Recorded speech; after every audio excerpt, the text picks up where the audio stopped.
नमस्कार। इस समय आप देख रहे हो आरजे भारत न्यूज 7 सदैव सत्य के साथ और मैं हूं आपके साथ एस्तर। तो आइए देखते हैं इस पूरी खबर को विस्तार पूर्वक।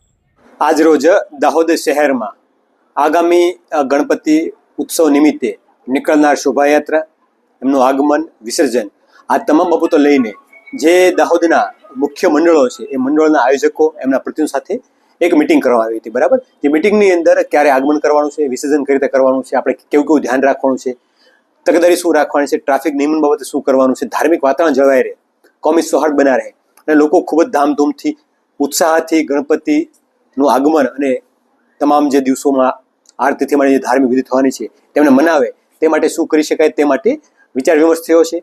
અને આગામી સમયમાં ગણપતિ ઉત્સવ નિમિત્તે લોકો ખૂબ ઉત્સાહથી મનાવે અને એક ભાઈચારાની ભાવના જળવાઈ રહે અને લોકોમાં ખૂબ જ ધાર્મિક અને પવિત્ર લાગણી જળવાય તે માટે દાહોદ પોલીસ કાયદોની વ્યવસ્થા જાળવવા માટે પ્રતિબદ્ધ છે। સર, ધાર્મિક આ શોભાયાત્રાઓની અંદર ધાર્મિક ગીતો વાગે ડીજેની અંદર તેને લઈને આપ શું કહેવા માંગો?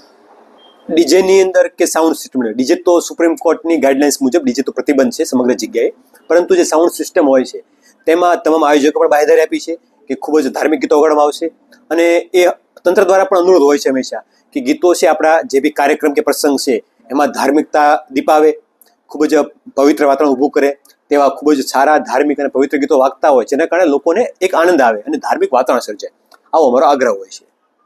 जैसा कि इस पूरी खबर को हमने विस्तार पूर्वक देखा, इस खबर को लेकर आप क्या कहना चाहते हो जरूर हमें कमेंट बॉक्स में लिखे। यदि चैनल पे नए हो तो चैनल को सब्सक्राइब करना ना भूले। जल्द मिलती हूँ ऐसी कोई खास खबर के साथ। बने रहिए आरजे भारत न्यूज 7 के साथ। नमस्कार।